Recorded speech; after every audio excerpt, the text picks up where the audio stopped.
और शहाबुद्दीन खान सैयद साहब के हमायती लोग थे, वोटर्स थे जिन्होंने चोरी की। सरदार शहाबुद्दीन साहब ने अपने वोटर्स को खुश करने के लिए उनके खिलाफ किसी किस्म की कार्रवाई नहीं होने दी और मेरे जितने भी महकमे के मुतल्लिका अफसरान थे उनको सरदार शहाबुद्दीन साहब ने अपने हुक्म के तहत अपने काबू में किया और मेरे खिलाफ कार्रवाइयों का हुक्म दिया। इस तरीके से उन्होंने मेरे महकमे पूरे को यरगमाल बनाया और पुलिस महकमा को भी इस्तेमाल किया। और मैं एक स्कूल टीचर हूँ, मेरा हक था रिपोर्ट करना और एक सरकारी मालियत का तहफ़्फ़ुज़ करना। उसके नतीजे में मुझे इंसाफ ये मिल रहा है कि मैं खुद जो है वो अदालत के धक्के। हकीकत पाकिस्तान को सब्सक्राइब कर दें, बेल आइकन को क्लिक कर दें ताकि हर नई आने वाली वीडियो आपको मिलती रहे। मेरा नाम Mohammad Saqib, government boys primary school जग नंबर 328 का हेड मास्टर। मेरे स्कूल में एक चोरी की वारदात हुई, प्रॉपर महकमाना रिपोर्टिंग हुई मेरी तरफ से। महकमे को जब इन्फॉर्म किया गया तो इंक्वायरी हुई। इंक्वायरी के सिलसिले के बाद पता चला कि नामजद मुल्ज़मान जिनके खिलाफ महकमाना आर्डर के बाद उनके खिलाफ पुलिस को रिपोर्ट की गई। पुलिस के ऊपर सियासी दबाव आया और सियासी दबाव के बाद हमारे महकमा तालीम के जितने भी मुतल्लिका अफसरान थे वो भी सियासी दबाव का शिकार हुए और शिकार होने के बाद उन्होंने मुझे केस वापस लेने पर मजबूर करने लगे। मैंने जब कहा कि मेरी तरफ से लीगल एक्शन हो चुका है, मैं किसी भी इलीगल एक्टिविटी में शामिल नहीं होगा, तो मुझे हर तरफ से अपने महकमाना और पुलिस के अफसरान की तरफ से धमकियां मिलनी शुरू हो गई। मुल्ज़मान ने सरदार शहाबुद्दीन सैयद जो मौजूदा MP हैं उनके सियासी असर रसूख की धमकियां दी और उनके ज़रिए केस को बंद करवा लिया। केस बंद होने के बाद उन्होंने मेरे खिलाफ झूठी इंक्वायरियाँ शुरू कर दी। जो मेरे मुतल्लिका ऑफिसर थे उन्होंने गलत रिपोर्टिंग शुरू कर दी। गलत रिपोर्टिंग की बेस पर मेरे खिलाफ आए रोज़ कोई ना कोई नई से नई कार्रवाई शुरू कर दी गई। मेरी स्कूल कौंसिल मुतहरक हुई, उसमें 9 मेंबरान थे। उन्होंने 25 जनवरी 2021 को करारदाद मंजूर की जिसमें 2 अफसर assistant education officer Shah Zafar साहब और deputy district education officer Nasrullah Bhatti साहब के चोरों के साथ मुलव्वस होने की तस्दीक की गई और जो चोर थे उनकी भी तस्दीक की गई कि इन्होंने चोरी की है, जिसकी रिकॉर्डिंग मौजूद है। जो इल्ज़ाम लेहान हैं उनकी कार रिकॉर्डिंग भी मौजूद है। जो अफसरान थे जो धमकियां दे रहे थे उनकी भी रिकॉर्डिंग मौजूद हैं। इस सारे मामले के बाद मामला जो है वो संगीनी की नोयत अख्तियार करता गया और महकमे की तरफ से मेरे ऊपर दबाव बढ़ता गया और मुझे सरेंडरिंग करने की धमकियां मिलनी शुरू हो गई और ये मामला अप्रैल में पहुंचा, जनवरी के बाद, और उनके ऊपर जो चोर थे उनके खिलाफ कोई भी कानूनी कार्रवाई नहीं की गई। आज तक जो एक झूठी जाली स्कूल कौंसिल डिप्टी DO की तरफ से बनाई गई उसके ज़रिए उस केस को बंद कर दिया गया। कहा मेरा भी उसके अंदर झूठा एक बयान लिख दिया गया जिसको मैंने ऑन नहीं किया, ना सिग्नेचर किए, कि ये इस केस की पैरवी नहीं करेगा, क्योंकि मैं वहाँ पे हेड था और प्रॉपर ऑफिशियल आर्डर के ज़रिए वो जो दरख्वास्त थी वो आगे रिपोर्ट हुई थी। लेकिन बाद में सियासी दबाव की वजह से वापस लेने पर मजबूर करने लगे, जो मैंने वापस ना ली तो जिसके नतीजे में जो मुतल्लिका अफसरान थे SHO चबारा, DSP चबारा और जो मेरे मुतल्लिका महकमा के अफसरान थे उनकी धमकियों में शदीद किस्म की नोयत में इजाफा होता गया। लेकिन मैं जो भी मेरे साथ वो वाक़या करते, मुझे धमकियां देते, उनकी रिकॉर्डिंग्स करता और अपने जो मुतल्लिका CO एजुकेशन शराफत अली बसरा साहब हैं उनको इसके मामले में रिपोर्ट करता रहा। मुकम्मल हत्तो किताबत जो है वो रिकॉर्ड का हिस्सा है। जो क्रॉसपेंडेंस रजिस्टर के अंदर डायरी नंबर हर एक चीज़ का रिकॉर्ड मेंटेन किया गया है। महकमे को मुकम्मल इस केस के बारे में ब्रीफ किया गया, आगाह किया गया है, लेकिन किसी भी किस्म की चोरों के खिलाफ कार्रवाई नहीं की गई। लेकिन मेरे खिलाफ ही झूठे प्रोपेगेंडे किए गए, मेरे अंडर स्टाफ को भी वर्गलाया गया, उनको धमकाया गया और सियासी प्रेशर की जद में आ गए और मेरे खिलाफ ओछे हथकंडे इस्तेमाल करने लगे। जब अप्रैल का महीना आया तो 2 अप्रैल को मैंने अपने महकमा तालीम के जो मुतल्लिका अफसरान थे उनकी धमकियों से परेशान होकर तंग आकर सिटीज़न पोर्टल पर DCO के बनाम एक एप्लीकेशन लिखी और सेक्रेटरी तालीम को वो फॉरवर्ड की गई। सेक्रेटरी तालीम साहब ने वो एप्लीकेशन CO शराफत अली बसरा साहब को फॉरवर्ड की, जिनके वो खिलाफ एप्लीकेशन थी। उन्होंने एप्लीकेशन को खुद ही सुनना शुरू कर दिया, अपने खिलाफ खुद जज बन गए और खुद ही उस दरखास्त को बंद कर दिया और अपने मतहत अफसरान जितने भी थे उनको प्रेशराइज किया कि इस हेडमास्टर को किसी भी तरीके से फंसाओ और इसको उठवाओ, स्कूल से गायब कराओ। इसके नतीजे में 2 अप्रैल को मेरा स्टाफ जो है वो गैर कानूनी सरगर्मियों में मुलव्वस हो चुका था और वो डिप्टी डीओ नसरुल्लाह भट्टी साहब की प्रॉपर पीछे से गाइडिंग ले रहा था और उनको गाइड किया गया कि बच्चों से 40-40 रुपये गैर कानूनी तौर पर वसूल करो। और एफटीएफ का इंचार्ज मैं खुद था, मैं खुद कलेक्शन करता था, लेकिन उनके पास कोई रजिस्टर नहीं था, रिकॉर्ड मेरे अंडर था, मेरी कस्टडी में था।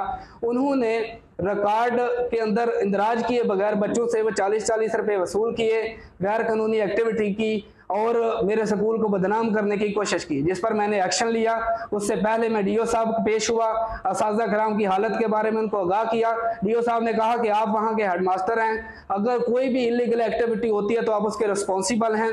आपको मैं ऑर्डर देता हूं कि अगर आपका स्टाफ आपके ताबे नहीं चल रहा तो आप उनको सरेंडर करके मेरे पास भेजें। मैंने उनसे लॉग बुक पे ये ऑर्डर करवाया। जब उन्होंने ऑर्डर किया तो मैं अपने स्कूल में पहुंचा। उसके बाद स्कूल में आके मैंने 2 अप्रैल को अपने जितने भी 3 असातिज़ा कराम थे उनको मैंने सरेंडर किया और डीओ साहब के पास पेश होने का कहा इंक्वायरी के सिलसिले में। जब वो जो असातिज़ा कराम थे वो डिप्टी डीओ की बात मान रहे थे और उन्होंने पेश होना मुनासिब नहीं समझा और रोज़ाना स्कूल चले जाते, वहाँ पर स्कूल के हालात को ख़राब करते, बच्चों को यरगमाल बनाते और मेरे साथ बदतमीज़ी करते। मैं उनको समझाता रहा कि आप आर्डर को फॉलो करें और डीओ साहब के पास पेश हों, लेकिन वो पेश नहीं हुए। और उसी 2 तारीख को जब मैंने उनका आर्डर फर्स्ट टाइम हाजिरी रजिस्टर के अंदर इंदराज है उसका और उसके ऊपर मुकम्मल आर्डर नंबर लगा हुआ है, तो वो जब मैंने उनको दिया तो उसी दिन सेकंड टाइम मुझे जो एईओ साहब थे वकार हसन साहब, उनकी तरफ से एक आर्डर वसूल हुआ कि आप सरेंडर हो चुके हैं। तो उसके ऊपर उन्होंने उनको जो डिप्टी डीओ साहब थे उनको पता ही नहीं था कि ये किस मरकज का स्कूल है। वो उधर दफ्तर में बैठ के ही आर्डर जारी कर रहे थे और उधर ही झूठे बेबुनियाद इल्जामात की बुछाड़ कर रहे थे और आर्डर के ऊपर इतने इल्जामात लगा दिए गए कि जो मैंने ज़िंदगी में कभी सुने ही नहीं। और इल्जामात के बाद वो आर्डर जब मुझे सेकंड टाइम मेल हुई तो वो मैंने कुछ दिनों के बाद देखा, मेल उस वक्त चेक नहीं की, तो बाद में मुझे पता चला कि ये एईओ साहब ने आर्डर भेजा है। तो साकिब साहब ये बताएं कि दरख्त चोरी करने वाले चोरों का क्या नाम है और सरदार शहाबुद्दीन अहमद खान सीहड़ का इसमें क्या किरदार है? जी सर, चक नंबर 328 के रहायशी हैं। स्कूल के मुनहिक्का दीवार के साथ रहने वाले 2 भाई हैं। उनकी कौम बार है, एक का नाम जुल्फ़कार अली है, दूसरा कमर ज़मान बार है। इन दोनों मुल्ज़मान ने मिलकर वहाँ से चोरी की और पहले भी वो इस तरह की चोरियों में मुलव्वस रहे हैं। जो साबका हेडमास्टर थे उन्होंने भी इनके खिलाफ रिपोर्टिंग की अपने महकमे को, लेकिन ये सरदार शहाबुद्दीन साहब के चहेते हैं और ये किसी तरह की भी इलीगल एक्टिविटी करें इनको कोई पूछने वाला नहीं है। मेरी तरफ से रिपोर्ट के बाद भी उन्होंने जो धमकियाँ दी वो सच साबित हुई। और सरदार शहाबुद्दीन साहब का किरदार इसके अंदर ये है कि सरदार शहाबुद्दीन का नाम लेकर वो मुझे धमकाते रहे और सरदार शहाबुद्दीन साहब एक दफ़ा उन्होंने मुझे कॉल की और कहा कि सरदार शहाबुद्दीन कहता है कि उस हेडमास्टर को कहो कि मुझे कॉल करे। मैंने कहा कि मैं अपने ऑफिसर से रब्ता करने का पाबंद हूँ, मैं उनसे रब्ता करूँगा और जो भी लीगल कार्रवाई होगी उसी के मुताबिक करूँगा। मैंने सरदार साहब से रब्ता नहीं किया और उन्होंने कॉल के अंदर मुझे कहा कि सरदार साहब कह रहे हैं कि केस वापस ले लो, मैं आपका वारिस बनूंगा और आपको कोई पूछने वाला नहीं होगा, आपके ऊपर किसी भी किस्म का कोई एक्शन नहीं लिया जाएगा और अगर आप ऐसा नहीं करेंगे तो इसके नतायज भुगतने पड़ेंगे। तो जब वो कॉल रिकॉर्ड का हिस्सा है मेरे पास मौजूद है, उन्होंने मुझे कहा कि सरदार कह रहा है कि उस बंदे को कोई एक दफ़ा मुझे कॉल करे। तो मैंने कहा कि अच्छा आप नंबर दें, किस नंबर पे कॉल करूं? तो उन्होंने मुझे सरदार शहाबुद्दीन साहब का नंबर दिया, उनकी ज़बानी कलामी वो कार्ड मेरे पास मौजूद है। इसके अंदर जो मेन किरदार है सारे सिस्टम को खराब करने वाले वो सरदार शहाबुद्दीन साहब हैं। उन्हीं के इशारे के ऊपर सारे महकमे के जो मुतल्लिका अफसरान थे उनके साथ मेरी कोई ज़ाती रंजिश नहीं है और ना आज तक मेरी जितनी भी सर्विस है, मैं 8/4/2014 से भर्ती हुआ, आज तक मेरे खिलाफ किसी किस्म की कोई दरखास्त नहीं है, ना मैं मुकदमा बाज हूँ, ना मेरी किसी के खिलाफ कोई अदावत है, और ना आज तक किसी के खिलाफ मैंने मुकदमा कराया, और ना मेरे खिलाफ कोई मुकदमा हुआ, और ना महकमे की तरफ से मेरे खिलाफ आज तक कोई इंक्वायरी हुई, और ना किसी किस्म की मेरे खिलाफ दरखास्तबाजी हुई। ये एक वाकया रोजमा हो गया। मैंने अपने स्कूल के तहफ़्फ़ुज़ के लिए, उसकी चारदीवारी के तक़द्दुस के लिए और वहाँ की मालियत के तहफ़्फ़ुज़ के लिए एक्शन लिया, और उसका नतीजा मुझे ये भुगतना पड़ा कि मैं खुद, अब मुझे स्कूल से उठाकर जेल में डाल दिया गया। आप कितना अर्सा जेल में रहे और कहाँ कहाँ आपके मुकदमा चल रहे हैं? जनाब, सिविल कोर्ट चबारा के अंदर मेरा मुकदमा चल रहा है। 6/4/2021 की मुकदमा डेट है, दर्ज हुआ था, और उसके मुद्दई जो हैं वो डिप्टी डीओ नसरुल्लाह भट्टी साहब हैं, और उन्होंने कुछ जो है अपने मताहत अफसरान और कुछ पुलिस के लोगों को मिला के गवाह बनाया हुआ है। वो आज तक, तकरीबन आज की डेट तक, काफ़ी अर्सा हो चुका है, 1.5 साल, आज तक अदालत के अंदर पेश नहीं हुए, और उनके वारंट अदालत की तरफ से मुझे कहा जाता है कि उनके जारी हो रहे हैं, लेकिन वो पेश नहीं हो रहे। जी अस्सलाम वालेकुम। वालेकुम सलाम। साकिब घर चले गए? हाँ जी सर, घर पहुंच गया हूँ। अच्छा अच्छा, वो डीओ ऑफिस वाले बुला रहे हैं आपको कल। कौन कौन डीओ ऑफिस कल आप जाएंगे, कल डीओ ऑफिस आएंगे। किस सिलसिले में सर? 10 बजे 10। यही सिलसिला, और क्या सिलसिला? रिटर्न कोई ऑर्डर मुझे सेंड करें ना। रिटर्न मैं आपको लिख के फिर भेज देता हूँ कि आपको बुला रहे हैं। रिटर्न ऑर्डर तो नहीं नहीं, उसमें सर जी कोई रीजन भी मेंशन कर दें। हाँ, बहुकुम डिप्टी डीओ की बस सिलसिला कोई नहीं, रीजन होगी। पता नहीं, उन्होंने मुझे कहा कि डीओ ऑफिस भेजना उसको, साकिब को। मैंने कहा ठीक है जी, मैं बता देता हूँ। सर धमकियां पहले मैं काफी सुन चुका हूँ, अब उनकी जाके सुनूं। यार मैं क्या करूं, मुझे किस उसकी सजा दे रहे हैं, मुझे बताएं मैं क्या करूं। डीप साहब कह रहे हैं आपको सरेंडर करो, मैं सरेंडर करता हूं, फिर मैं बुरा बनता हूं, मैं क्या करूं, मुझे बताएं।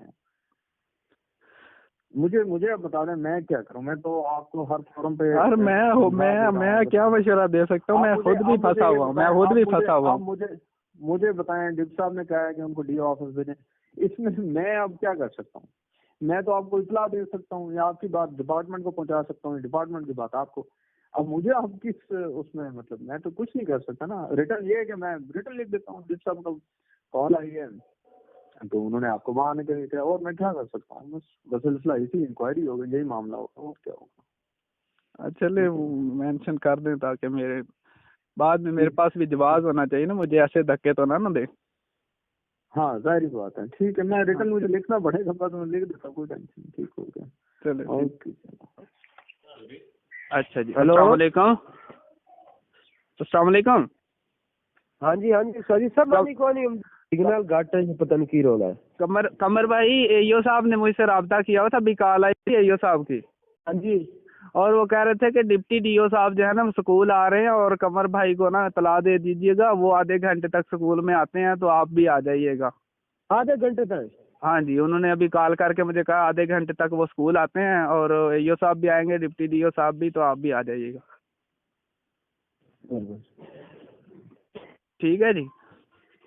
वालेकुम जी वालेकुम सलाम जनाब। ठीक हो सर जी? करम है अल्लाह पाक का जनाब, बिल्कुल ठीक ठाक। असि चौकी ते चौकी इंचार्ज कोई ना। अच्छा जी। शायद साहब आखे मेरी गल कर रहा है। शाह जफर साहब? हाँ, या शाबुद्दीन की गल कर रहा है। शाबुद्दीन दसी सिचुएशन सारी केड़ा ना इन चाक वाले मुखालफत कर देन ते साकिब साहब ने मैं उथे लिख के कोई नहीं देंदा, वैसे आख देने सही। ते उन्हें आख्या साकिब नु मेरा नंबर दो, उन्हें आखो मेरे नाल एक बार रब्ता करे। कौन? तुसी? शाबुद्दीन आखदा। असल में ना मैं सीनियर अफसर ने मुझे बुलाया हुआ सुबह। अच्छा, मैं उनसे मुलाकात कर लूं, जो फिर उनका फैसला होगा उसके मुताबिक चलेंगे। यार वो इस तरह है ना, तुसी शाबुद्दीन ने रब्ता तो कर लो, तुसी रब्ता कर लो ना, तुम बस अपना मसला। मैं खुद क्या फैसला कर सकता हूं? यार फैसला ना करो। हाँ जी। सानू हुन सरदार ने आख्या साकिब नु कह मेरे नाल रब्ता करे, तुसी मेरा रब्ता करके दस दो सूरत हाल। मैं अपने अफसरान से रब्ता कर लूं, उन्होंने बुलाया मुझे, उनके डिसीजन के बाद फिर जो सोल्यूशन निकालेंगे मैं उनके मुताबिक अमल करूंगा। यार वो तुसी उस तरह ही करया, तुसी उन दस देना भी मैंने अपना सीनियर अफसर ने बुलाया है। अच्छा। ते तुसी ओ क्योंकि अपना असि शाबुद्दीन ने दसया, मैं तो मुड़ दसना जेडी सूरत हाल आई। सही है। ਉਹ ਕਿਆ ਹੈ ਵੀ ਤੁਸੀਂ ਸਾਕਬ ਨੂੰ ਕਹੋ ਉਹ ਮੇਰੇ ਨਾਲ ਰਾਬਤਾ ਕਰੇ ਮੈਨੂੰ ਖੁਦ ਇਸ ਚੀਜ਼ ਦੀ ਬਰੀਫਿੰਗ ਦੇਣਾ ਮੈਂ ਦੱਸਦਾ ਔਰ ਮੈਂ ਖੁਦ ਉਹਦਾ ਜ਼ਿੰਮੇਵਾਰ ਬਣ ਸਾਂਗਾ अच्छा ਹਾਂ ਮਕਸਦ ਇਹ ਸੀ ਕਿ ਤੁਸੀਂ ਮੇਰੇ ਨਾਲ ਰਾਬਤਾ ਕਰਨ ਦਾ ਤੁਹਾਨੂੰ ਕੀ ਹੋਣਾ ਹੈ ਤੁਸੀਂ ਰਾਬਤਾ ਕਰ ਲਓ ਵਕਦਾ ਉਹ ਜਿਹੜੀ ਟੈਨਸ਼ਨ ਹੈ ਨਾ ਉਸਤਾਦ ਨੂੰ ਕਿਸੇ ਕਿਸਮ ਦੇ ਮਸਲੇ ਦੀ ਉਹ ਤਾਂ ਮੈਂ ਆਪ ਖੁਦ ਉਸ ਦਾ ਜ਼ਿੰਮੇਵਾਰ ਹੋ ਸਾਂਗਾ ਉਹਨੂੰ ਆਖੋ ਕਿ ਮੇਰੇ ਨਾਲ ਉਸਤਾਦ ਨੂੰ ਆਖੋ ਮੇਰੇ ਨਾਲ 1 ਮਿੰਟ ਰਾਬਤਾ ਕਰ ਲਵੇ नंबर लिख लो ना चलें लिखवा दें मुझे 06346 शाह साहब एक नंबर लिखिएगा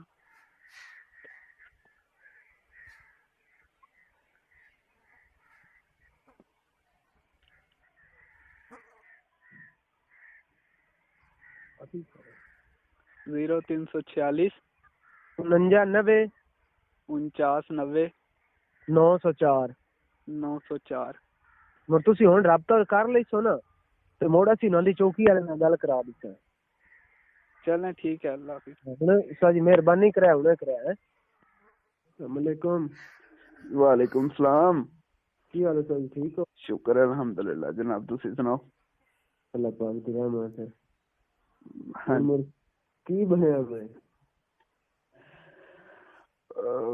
बनाना की तुसी दसो कोई सूरत हाल कोई।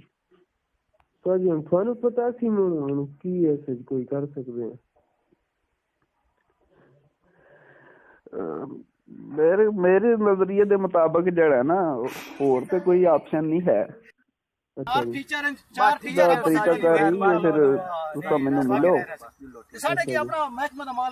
ते मैं तुहानू अपने अफसर को लै जाना ਅੱਛਾ ਜੀ ओहदे गलबात करने जेहड़ी अपॉलोजी है माजरत ओहदे नाल करने ਉਹ ਜਿਹੜੇ ਉਹਦਾ ਸਾਰਾ ਆਇਆ ਉਹਨਾਂ ਦੇ ਨਾਲ नहीं नहीं उन्हां दे कंट्रोल च भी नहीं है काम। ਅੱਛਾ ਜੀ ਇਹ ਜਨਾਬ ਜੀ ਬਹੁਤ ਟਾਪ ਲੈਵਲ ਦਾ ਅਫੀਸਰ ਨੂੰ ਮਿਲਦਾ ਪਿਆ ਨਾ, ਇਹ ਛੋਟੇ ਮੋਟਿਆਂ ਦਾ ਨਹੀਂ ਕੰਮ। ਅੱਛਾ ਜੀ ਹਾਂਜੀ ਇਹ ਕਿਉਂਕਿ ਤੁਸੀਂ ਹੁਣ ਜਿਵੇਂ ਤੁਸੀਂ ਮੈਨੂੰ ਕਹਿੰਦੇ ਸੋ ਨਾ ਵੀ ਰਿਟਰਨ ਸ਼ਿਟਨ ਉਹ ਤੁਹਾਨੂੰ ਉਹਨੇ ਵੀ ਨਹੀਂ ਲਿਖ ਕੇ ਦੇਣਾ। ਇਹ ਜਿਤਨੇ ਵੀ ਮੁਲਾਜ਼ਮ ਲੋਕ ਹੁੰਦੇ ਨੇ ਨਾ ਉਹ ਜਨਾਬ ਆਪਣੇ ਤੇ ਕਿਸੇ ਕਿਸਮ ਦਾ ਇਸ ਤਰ੍ਹਾਂ ਦਾ ਮਤਲਬ ਕੋਈ ਵੀ ਚੀਜ਼ ਜਿਹੜੀ ਹੈ ਨਾ ਉਹ ਨਹੀਂ ਕਰ ਸਕਦੇ ਕਿ ਅਗਰ ਰਿਟਰਨ ਕੋਈ ਵੀ ਤੁਹਾਨੂੰ ਲਿਖ ਕੇ ਦਿੰਦਾ ਤੇ ਉਹ ਸਾਰਾ ਬਲੇਮ ਉਹਦੇ ਤੇ ਜਾਂਦਾ ਵੀ ਤੂੰ ਕਿਸ ਅਥਾਰਟੀ ਨਾਲ ਰਿਟਰਨ ਲਿਖ ਕੇ ਦਿੱਤਾ। ਇਹ ਤੇ ਜਿਹੜਾ ਟਾਪ ਲੈਵਲ ਦਾ ਅਫੀਸਰ ਹੈ ਨਾ ਇਹ ਤੇ ਉਹੀ ਕੋਈ ਸ਼ਾਇਦ ਵਾਲੀ ਗੱਲ ਹੈ, ਉਹਦੇ ਨਾਲ ਗੱਲ ਕਰਨ ਨਾਲ ਪਤਾ ਲੱਗ ਸਕਦਾ। ਤੇ ਛੋਟੇ ਮੋਟੇ ਨੇ ਤੁਹਾਨੂੰ ਕਿਸੇ ਨੇ ਲਿਖ ਕੇ ਦੇਣਾ ਭਾਵੇਂ ਜਾ ਕੇ ਜੋ ਦਿਲ ਕਹਿੰਦੇ ਰਹੋ। ਤੁਸੀਂ ਆਏ ਸਕੂਲ ਕੇ ਘਰ ਹੀ ਹੋ? ਮੈਂ ਹੁਣ ਇਸ ਟਾਈਮ ਜਨਾਬ ਜੀ ਮੀਟਿੰਗ ਵਿੱਚ ਆ। ਕਿੱਥੇ? ਇੱਥੇ ਸੀ ਸਾਈਡ ਤੇ ਆਇਆ ਸੀ। ਅੱਛਾ ਤੇ ਫਿਰ ਆਉਣਾ ਸਕੂਲ ਅੱਜ? ਹਾਂਜੀ ਅੱਜ ਸ਼ਾਇਦ ਵਾਲੀ ਗੱਲ ਹੈ, ਕਨਫਰਮ ਨਹੀਂ ਹੈ। ਚਲੋ ਮੁੜ ਗਿਆ ਉਹ ਤਾਂ ਠੀਕ ਨਹੀਂ ਤੇ ਮੁੜ ਮੈਂ ਅਸੀਂ ਬਣਾ ਮੈਂ ਬੁੱਤਰ ਪੱਤੇ ਸੱਤੇ ਤੇ ਮੁੜ ਸਾਡੇ ਕੋਲ ਚਲੋ ਫਿਰ ਕੌਣ ਆਵੋਗੇ? ਪਤਾ ਨਹੀਂ ਹੁਣ ਬੁੱਤੋ ਤੇ ਮੈਂ ਹੁਣ ਅਗਾ ਤਾਂ ਕਨਫਰਮ ਨਹੀਂ ਹੋਰ ਨਾਲ ਕੌਣ ਸੀ। ਤੁਸੀਂ ਆ ਜਾਓ, ਜਿਤਨੇ ਬੰਦੇ ਤੁਸੀਂ ਉਸ ਤਰ੍ਹਾਂ ਦੇ ਸ਼ਾਮਲ ਕਰਦੇ ਜਿਹੜੇ ਗੱਲ ਵਧਾਉਣ ਵਾਲੇ ਨੇ। ਹਾਂਜੀ ਮੈਂ ਕਿਹਾ ਉਵੇਂ ਦੇ ਬੰਦੇ ਜਿਹੜੇ ਨਾ ਆਪਣੀ ਕੰਪਨੀ 'ਚ ਸ਼ਾਮਲ ਨਾ ਕਰੋ ਜਿਹੜੇ ਗੱਲ ਤੁਹਾਡੀ ਵਧਾਉਂਦੇ ਨੇ। ਸਰ ਮੈਂ ਇਕੱਲਾ ਆ ਜਾਂਦਾ ਮੈਂ ਤੁਹਾਨੂੰ ਮਸ਼ਵਰਾ ਪਾ ਦੇਣਾ ਵਾ ਕਿਉਂਕਿ ਕੁਛ ਕੰਪਨੀ ਇਸ ਤਰ੍ਹਾਂ ਦੀ ਤੁਸੀਂ ਸ਼ਾਮਲ ਕਰਦੇ ਹੋ ਜਿਹੜੇ ਗੱਲ ਐਵੇਂ ਜਿਹੜੇ ਨਾ ਚੁੱਕ ਦਿੰਦੇ ਨੇ ਤੇ ਅਗਲਾ ਬੰਦਾ ਵੀ ਇਨਸਾਨ ਹੈ, ਗੁੱਸਾ ਉਹਨੂੰ ਵੀ ਆ ਸਕਦਾ। ਇਹ ਚੀਜ਼ ਹੁੰਦੀ ਹੈ ਪਿਆਰ ਤਹੱਮਲ ਦੇ ਨਾਲ। ਹੁਣ ਮੈਂ ਤੂੰ ਸਾਰਾ ਕਿਆ ਕਿਹੜਾ ਇਹਦੀ ਮਿਹਰਬਾਨੀ ਕਰੋ ਜਿਹੜਾ ਹੋਣਾ ਜੋ ਵੀ ਹੈ ਹੋ ਗਿਆ ਬਸ। ਹਾਂਜੀ ਉਹ ਤੇ ਜਿਹੜੀ ਗਲਤੀ ਹੋ ਗਈ ਤੁਹਾਡੇ ਕੋਲ, ਲੇਕਿਨ ਹੁਣ ਨੈਕਸਟ ਟਾਈਮ ਤੇ ਅੱਗੂ ਮਤਲਬ ਮੈਂ ਕਹਿ ਰਿਹਾ ਕਿ ਹੁਣ ਉਸ ਕੰਮ ਨੂੰ ਖਤਮ ਕਰਨਾ ਹੈ ਨਾ। ਹੁਣ ਮਾਮੂ ਖਿਜ਼ਰ ਨੇ ਮੈਨੂੰ ਕਾਲ ਕੀਤੀ ਉਸ ਦਿਨ ਵੀ ਜਨਾਬ ਜੀ ਆਪਣੀ ਤਰਫੋਂ ਤੁਸੀਂ ਜਨਾਬ ਜੀ ਕੋਸ਼ਿਸ਼ ਕਰਨੀ ਮਾਮਲਾ ਜਿਹੜਾ ਨਾ ਰਫਾ ਦਫਾ ਹੋਵੇ ਜੀ। ਤੇ ਲੇਕਿਨ ਤੁਸੀਂ ਅਗਰ ਇਹ ਚਾਹੁੰਦੇ ਹੋ ਕਿ ਖਤਮ ਹੋ ਜਾਏ ਤੇ ਫਿਰ ਇਸ ਤਰ੍ਹਾਂ ਦੀ ਕੰਪਨੀ ਨਾ ਰੱਖੋ ਜਿਹੜੇ ਗੱਲ ਨੂੰ ਹੁਣ ਅਗਰ ਕਿਸੇ ਹੁਣ ਮਿਸਾਲ ਦੇ ਤੌਰ ਤੇ ਉਹ ਜਿਵੇਂ ਉਸ ਦਿਨ ਸਕੂਲ ਦੇ ਵਿੱਚ ਕੀ ਨਾਂ ਹੈ ਆਰਐਫ ਕੀਤੀ ਗੱਲ ਐਵੇਂ ਉਹ ਕਿਸੇ ਅਫਸਰ ਦੇ ਨਾਲ ਜਾ ਕੇ ਗੱਲ ਕਰੇਗਾ ਤੇ ਤੁਹਾਡਾ ਹੋਰ ਕੰਮ ਵਧੇਗਾ। ਚਲੋ ਮੈਂ ਤਾਂ ਬਰਦਾਸ਼ਤ ਕਰ ਗਿਆ ਜੀ ਤੇ ਉਹ ਜਨਾਬ ਸੀਨੀਅਰ ਦੇ ਨਾਲ ਤੇ ਬੜੇ ਪਿਆਰ ਤੇ ਹਮਲ ਦੇ ਨਾਲ ਗੱਲ ਕਰਨੀ ਪੈਂਦੀ। ਉਸ ਤਰ੍ਹਾਂ ਦਾ ਕੋਈ ਜਜ਼ਬਾਤੀ ਬੰਦਾ ਆਪਣੀ ਕੰਪਨੀ 'ਚ ਰੱਖੋਗੇ ਤੇ ਉਹ ਤੇ ਕੰਮ ਬਣਿਆ ਵੀ ਵਿਗਾੜੇਗਾ। चलो मैं सर्कल लाऊ संग थोड़े को और किसी नहीं या सलीम जे वेल होया तो मुर सलीम ਨੂੰ ਲਈ ਚਲੋ ਤੁਸੀਂ ਯਾਦ 'ਚ ਜ਼ਿਆਦਾ ਲੋਕ ਇਕੱਠੇ ਕਰਨ ਦੀ ਲੋੜ ਕਾਹਦੀ। ठीक है जी मिहरबानी। चलो ठीक जी। अस्सलाम वालेकुम जी। हाँ साकिब साहब जी जनाब साकिब अर्ज कर रहा जी। साकिब साहब दफ्तर डीएसपी चौकादम तो बोल रहा था। जी हुक्म जनाब। सो एक दरखास्त दी सी ना जी जी जी जी ਉਸ ਦੇ ਵਾਸਤੇ ਦੂਸਰਾ ਜਿਹੜੇ ਨੇ ਤੁਹਾਡੇ ਇਲਜ਼ਾਮ ਲਾ ਫਰੀਕ ਸਨ ਇਹ ਕੋਈ ਲੈ ਕੇ ਆਏ ਨੇ ਆਪਣਾ ਜਿਹੜਾ ਅਸਿਸਟੈਂਟ ਐਜੂਕੇਸ਼ਨ ਤੇ ਡਿਪਟੀ ਡਿਸਟ੍ਰਿਕਟ ਐਜੂਕੇਸ਼ਨ ਅਫੀਸਰ ਦੀ ਤਰਫੋਂ ਕਿ ਅਸਾਂ ਮਹਿਕਮਾ ਨਾਲ ਕਾਰਵਾਈ ਕਰਾਂਗੇ। अच्छा जी। हाँ जी। वो सर असल में इस तरह है कि वो अफसरान है, वो कुछ भी करें, इलीगल करें लीगल करें, वो उनको कंट्रोल करने वाला मैं तो नहीं हूँ ना। जी जी। वो कुछ भी लिख के दे दे, इसमें मेरा अख्तियार तो नहीं है। जो मेरे पास था, जो मेरी रिपोर्ट थी वो बिल्कुल जेन्युइन थी, वो मैंने आपको दी हुई है। नहीं तो इससे आप इत्तेफाक नहीं करते हैं? नहीं नहीं सर, मैं इस चीज़ से बिल्कुल इत्तेफाक नहीं करता। तो फिर आप अपने बयान लिखवा दें हमें। बयान सर मैंने डीएसपी ऑफिस में जमा करवाए हुए हैं अपने। अच्छा। हाँ जी। नहीं ये जो आपके एईओ साहब ने और दूसरों ने लिख कर दिया है तो सर एक इलीगल एक्टिविटी में अगर कोई अफसरान इन्वॉल्व होना चाह रहे हैं तो मुझे तो क्या इतराज होगा। तो आप इनसे इत्तेफाक नहीं करते हैं? जी जी बिल्कुल।